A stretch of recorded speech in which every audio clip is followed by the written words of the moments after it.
I'm curious. I am curious. Curious. By nature. Welcome to Curious by Nature. I'm Jessica Johnson from Newswise. People experiencing homelessness in the U.S. face a wide range of challenges related to their housing situation, including mental health issues and addiction. Policy debates over homelessness are often fraught with stigma, prejudice, politics, and ultimately it seems that little progress is made. When we look past our assumptions, what does the data say about how to solve the housing crisis? It's hard to measure and there are many variables at play, but one researcher at New York University is studying ways to prove the effectiveness of solutions like housing vouchers and assistance programs. Dr. Padgett, welcome, and thanks for joining us. Please introduce yourself. My name is Deborah Padgett. I'm a professor at the Silver School of Social Work at New York University. My work is at the intersection of homelessness and serious mental illness, and also, sadly, substance use. So the focus is on the homeless population, and my interest in this came from a big career turn for me. I came to New York City in the mid-'80s to accept a postdoc in public health. And this was when homelessness was becoming a serious problem in New York. But meanwhile, a colleague of mine named Sam Tsimberis in 1992 founded what's called Housing First, the approach which now is both our national policy and in many, many countries around the world. But at the time, homeless people, their only choice was to go to a shelter and gradually make themselves worthy of housing, which could take months or years or never. And by worthy, I mean clean and sober, taking all their psych meds and so forth. This was a recipe really for stalling, basically. These are people who go through the circuit. They're in jail for a while. Then they go to the hospital or the shelter.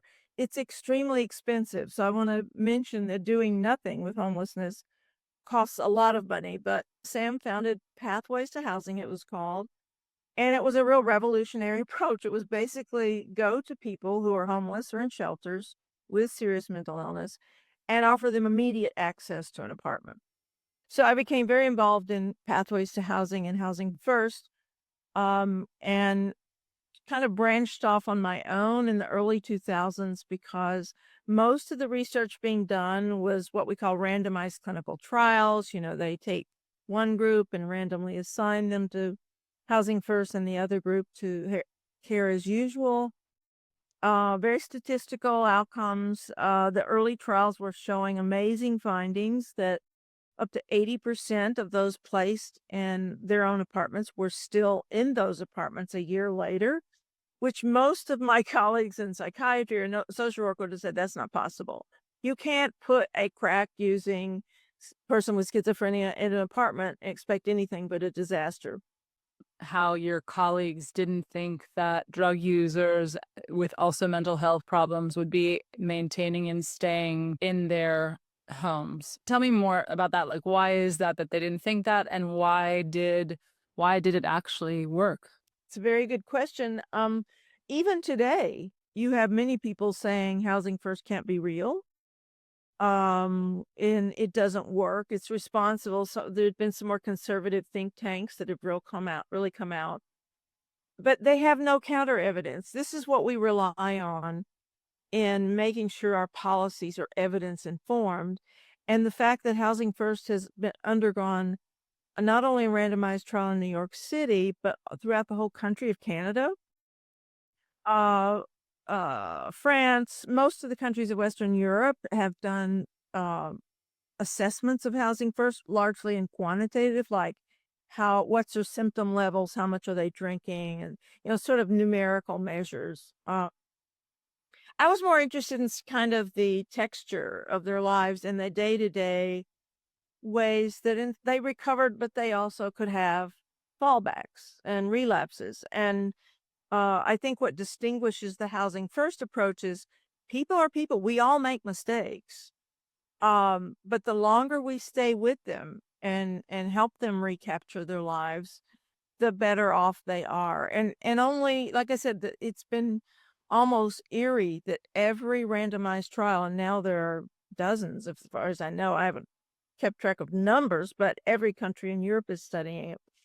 It always puts them with an 80 to 90% success rate. And by that, I mean at the end of 1 year, all of the people in Housing First apartments are still housed. Whereas at the end of that year, for people who are in the traditional care, which is shelters, congregate living, streets, and so forth, maybe 40% at best would have found housing by the end of the year.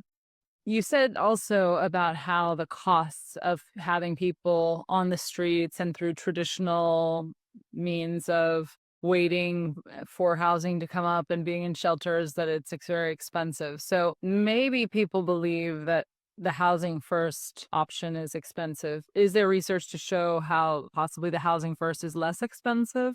Absolutely. Probably I would name first and foremost my colleague, Dr. Dennis Culhane at the University of Pennsylvania, who has spearheaded this research, but others have as well. And they take what the costs are per capita or over time for housing first. And remember, like I said, if it's not housing first, then they're on the streets, basically. And it means they spend a lot of time in emergency rooms, jails, shelters. If you take any one of these sites, a jail or a shelter, particularly in New York City, or an emergency room, you are running hundreds, if not thousands of dollars, really thousands of dollars a month. The average cost of a shelter bed in New York City, which is a rather narrow cot, is $3,000 a month. So I don't see how you can even make a comparison that for 3,000, how much you could do with someone rather than put them in an unsafe, unhygienic shelter. New York City has multi-billion-dollar homeless budgets, and we are to be commended for having housing, shelter as a right, not housing.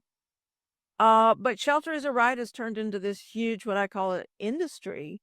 Dozens of nonprofits that depend upon contracts from the city, which are out both city funds, state funds, and then federal monies from HUD, to keep running these congregate types of housing arrangements.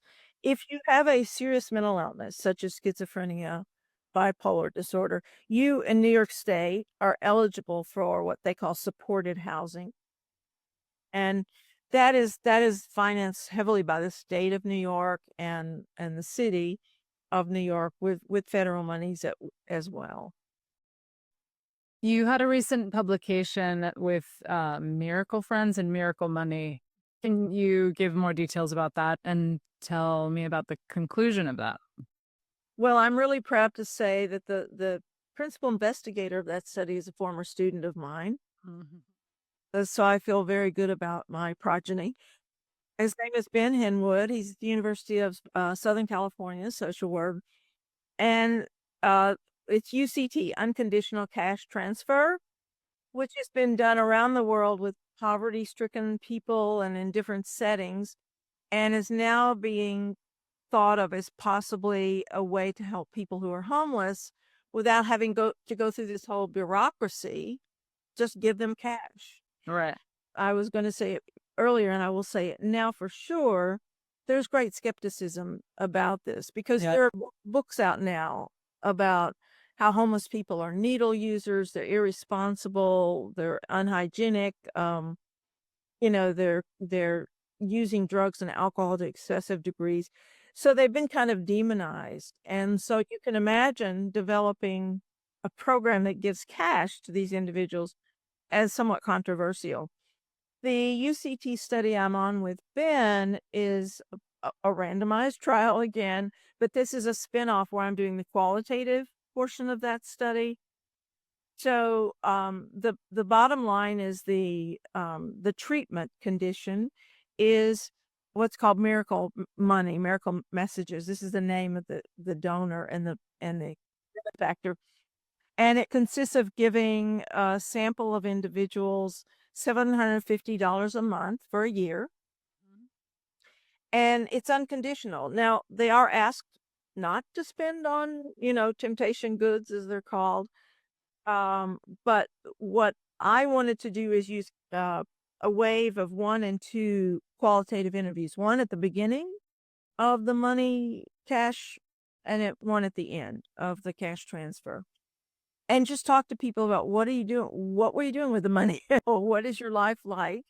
So what we found in the first wave of qualitative interviews, um, first of all, is they are deeply grateful for that money. We all know that $750 a month is not going to pay your rent, not even close. So it's not as if, they're being provided with housing. So we thought, what would they spend the money on? And what we found is so, I don't know what the word is. You can say counterintuitive, but I would like to say it is almost intuitive. They're spending the money on paying off their phone bills, paying for storage where their possessions are being kept. Some of them, since this is LA, wanted to buy an old used car. It was very touching when they said, I can buy the car. If I buy a car, I can go to a job because you can't get around LA without one. Mhm. But also I can sleep in it. How many of us go around thinking of a car as a house or a home? Well, several of our people were sleeping in cars. So they were very honest that the money wasn't sufficient, but most of them were deeply gratified and we're beginning to look at the second wave of interviews, and they're saying things like, this really took a lot of stress off of me. And it gave me breathing space, to pay off some bills, improve my credit rating. Because even if they were ever to get a housing voucher, which, the federal government provides housing rental vouchers, sometimes local governments, you have to find a landlord willing to take it. And if you have a bad credit rating or, incarceration in your history, no matter what rental voucher you have, you're going to have trouble getting housing. So, they were trying to improve their credit ratings. Several of them found part-time jobs they were able to carry out. Uh, a lot of them just bought clean and new clothes and more nutritious food because their lives on the streets are largely reliant on the cheapest of fast foods, which are probably the least nutritious. There was no sign of squandering it on a big night out or blowing it in Las Vegas or whatever you might think they might do. They did not do. And it could be argued that they're telling us what they think we want to hear. But to me, one of the strengths of qualitative methods is we work on trust with that person and give them the sense that we honor what they're saying and are not there to criticize or to judge. And I think that goes a long way towards that person feeling like, well, I'm going to, tell them what I did with the money. But we couldn't come up with many, stories of squandering and bad judgment. Can you speak a little bit to the recent Supreme Court decision and how maybe that's affecting homelessness now? And I guess first describe what the decision was. It's called Grants Pass, the decision for short, for a small town in Oregon that basically was taking people sleeping out of doors and arresting them. And there was at the time the Ninth Circuit, which is the western part of the United States, had on the books a decision that you cannot arrest a person for sleeping. You must have a shelter bed or something for them, but you cannot arrest them as it's not criminal to sleep in public if you don't have a shelter bed or anything. And the town of Grants Pass had nothing, no shelter, anything for people. So the Grants Pass decision, sadly, in my opinion, is the Supreme Court affirmed the right of cities to criminalize homeless people. And mostly that means sleeping in public. If they are, let's say, sleeping in the open and showing signs of mental illness, they either hear voices, their appearance is very unhygienic and so forth, and there's clear evidence of that. The idea is to take them to a psychiatric unit either in a hospital or if there is a psychiatric rehab residential center. Well, a lot of those places, at least in New York City, gave their beds over to COVID. So they don't even have psychiatric beds or the staff, psychiatrists and so forth. if they do have an empty bed, generally the local laws are usually you can only keep these people against their will for a period of time. Now, if they're showing a great deal of violence and not stabilizing with medication, they might stay longer. But no, it's not in jail per se. They must take them to so being virtually incarcerated for mental illness is itself problematic, but there are some conservative think tanks in the country that feels that people with mental illness would do better in a sort of a locked ward type environment.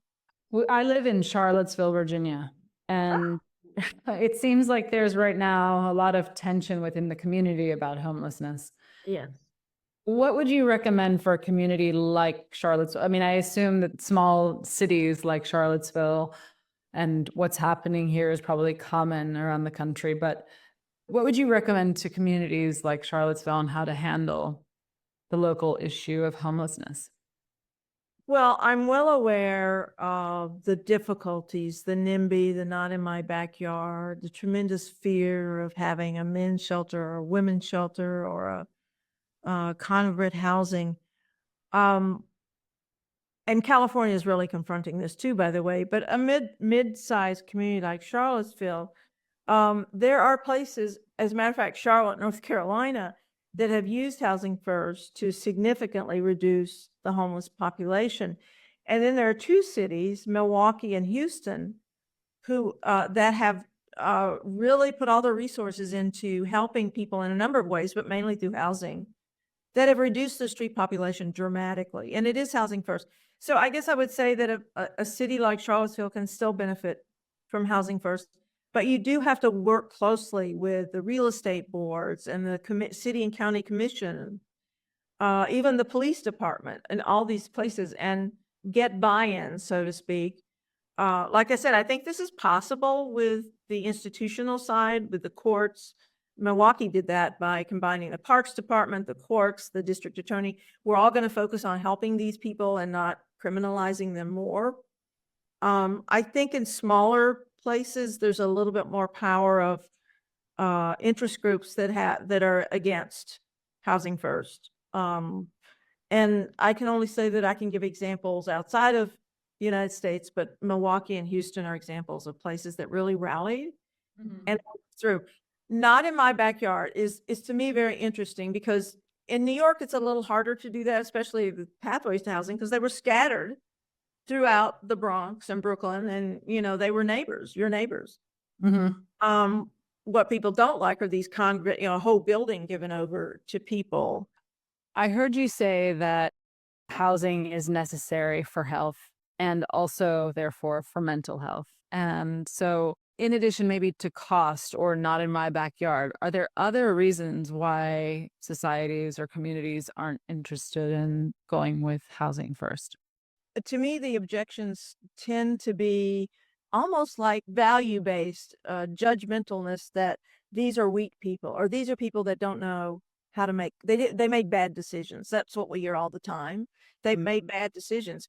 Don't blame society for all of that. They're just weaker people and they're just given to these forms of diversion, which are very damaging.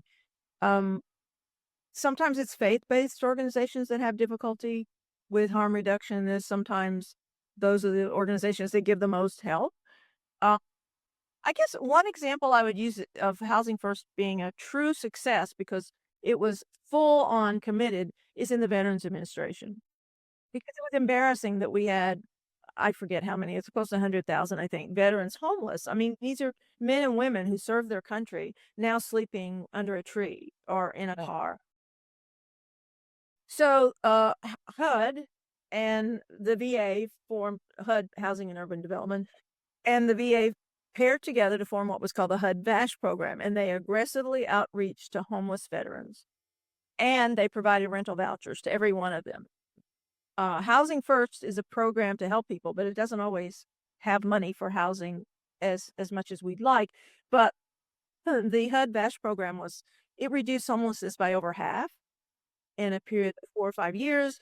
it really gave proved that it can be done if you put enough support into it, including a rental voucher. That's a true success story, but sometimes people are traffic more in fear and others and don't necessarily believe randomized trials or this is our scientific evidence side. And that often impresses policymakers, but they also hear anecdotes. I'm really happy to hear about cases where it has worked and where there are cities that they're finding solutions. I didn't know that, and from the news and media and the information that I've seen, it seems like what can possibly be a solution. I hope that more local governments and state governments can listen to the research that you and your colleagues are doing and see how it can even make financial sense. Even that, if it's not about humanity, right? Yeah, it's we've got a ways to go in the funding end, but even the funds that are out there in the billions could be better spent. And I think that's the tough decision, is to have the political will, if you're on the city commission, county commission, state legislative, political will to divert those funds, as HUD wants them to, at least for now, away from building more shelters and just pushing the problem further down the road. Thank you so much. Curious by Nature is a production of Newswise. More than 7,000 journalists get the Newswise wires. Visit newswise.com and find out how to spread your news today.